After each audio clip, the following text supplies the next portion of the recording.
But then we go from partially sublime to completely ridiculous. You make me come. You make me complete. You make me completely miserable. The Buckaroos and Old Twink are back for the 6-man title versus Top Flight and AR Fox. So now, we're not going to talk about the match. Obviously, it took 18 minutes of TV time away from the wrestling, but I'm sure the male cheerleaders in the audience got wonderful inspiration and cribbed a lot of human pyramid notes.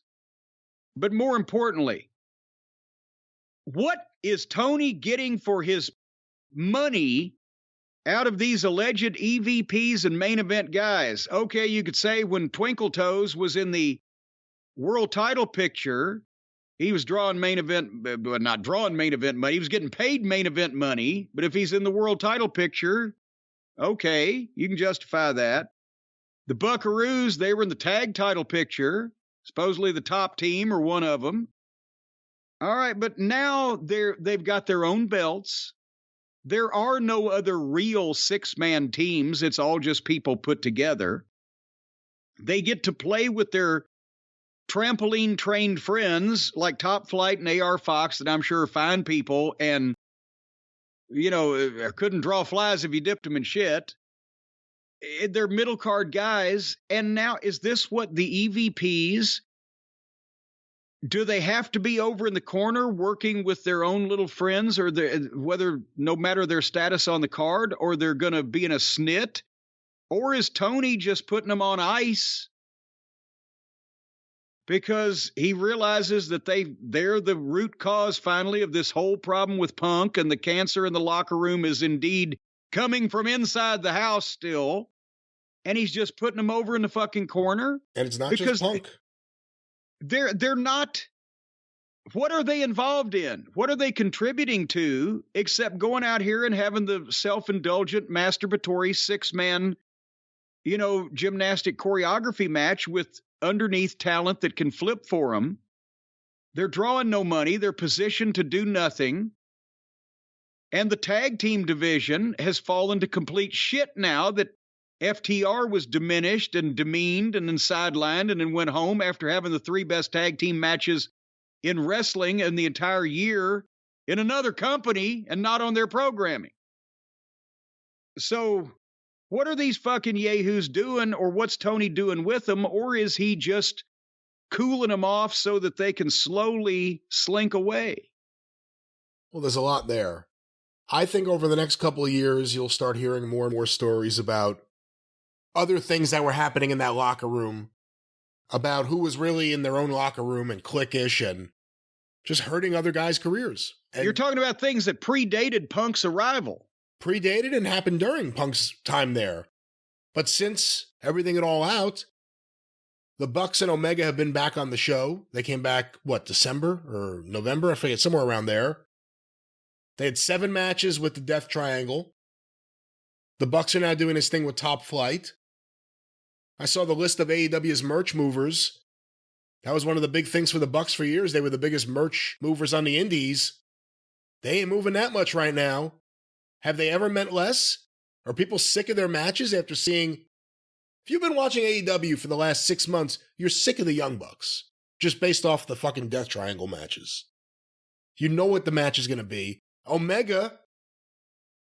Maybe there's a reason he's not in singles action.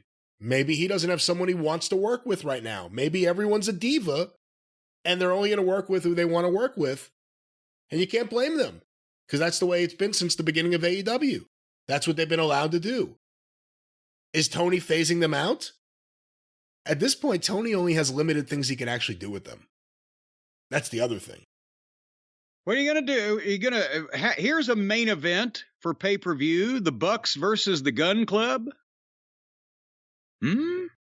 Even the biggest Bucks fan who want them to reign over the tag team division, they wouldn't want to see them against the Guns. They know that the Bucks would probably win. They wouldn't want to see that. So the Bucks don't mean anything in the tag team division. There's no one you really want to see them wrestle. And no one gives a fuck about the 6-man tag titles. And the world champion is MJF because he's the ratings champion. He's the verbal champion. He's the fresh face. Does anybody want to see MJF versus Twinkle Toes? And Tony spent so much time listening to Jericho, and all Jericho's idea is that no one's gotten over from any of those Jericho feuds. So Jericho's still where he was, top of the card. No one else has been elevated.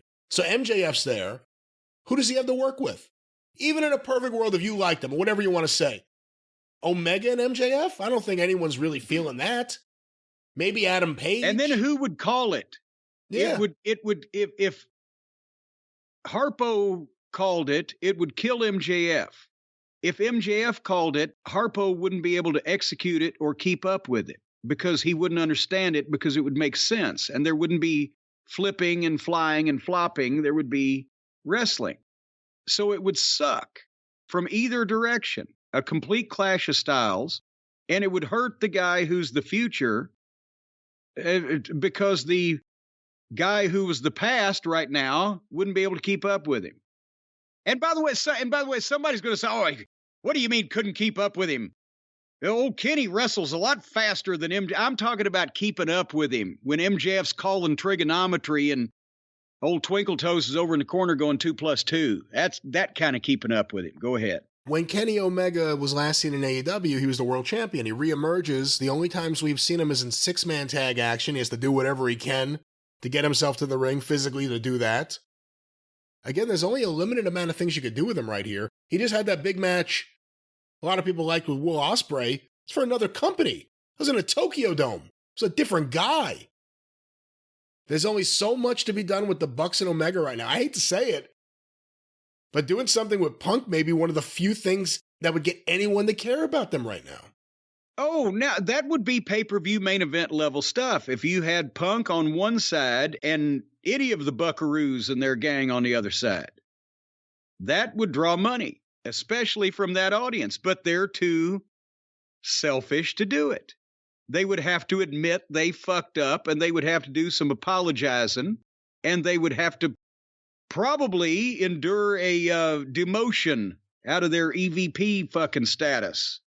They're good Christian boys. I'm sure they'll ask for forgiveness and say, "I'm sorry, it was my fault. I shouldn't have stormed into your locker room." Right? So, Stokely. Let's talk about Stokely. He was in the back, and there are cracks in the firm. And Stokely was dressed better, and he did a good promo about Hook. And then, of course, Hook walks up behind him conveniently on camera, and he turns around and says, "Hey, buddy." And Hook cranks his arm and says something to him, which I couldn't understand and didn't care about, and walked off. And again, they've made Stokely an underneath comedy figure already. We don't know why he's there, what his motivation is, who his group is, and with any certainty. He's a step ahead of Prince Nana, and that Nana's a manager that is yet to speak on the television program. But all these managers, they give plenty of time to that fucking fake lawyer, Mark Sterling, and every time he talks, it runs people off because it's so fake. But I've said before, and I'll say it again, and we'll move on. You can take a top manager and give him an underneath talent that you want to push, and that will work. Or you can take a main event talent and introduce a new manager, and the main event talent will elevate the manager. But you can't have a manager that nobody knows the backstory of, where they came from, what they're doing, or what they're supposed to be doing, along with a bunch of intermittent mid-card talent, or elsewise it's just a clusterfuck, and nobody gets over. And that's what they've done. The whole Hardy family thing, the Sterling bunch, Stokely's bunch, whoever the fuck Nana's with. None of this makes any sense. When I managed someone during my managerial career after the Midnight Express, they were generally top names and drew money in whatever spot they were in. And I know somebody's going to say Mantar. Yes, it was a rib. It happened about twice, but I'm talking about the Midnight Expresses or the Heavenly Bodies or the British Bulldog or Owen Hart or Vader or Yokozuna. Not only did I have a track record as a top manager and people got it, but I was placed with top talent And in some cases, when somebody might switch heel or whatever, they'd be placed with me to get them some extra heat or whatever the case. But you don't just put together meaningless people with each other and expect somehow the sum of the parts to be greater than the whatever the fuck. They've done Stokely no favors. He's shown a lot of talent despite the way he's been used since the very first time he arrived in AEW. So we'll figure it out sooner or later what he's doing there and whose side he's on and what he wants.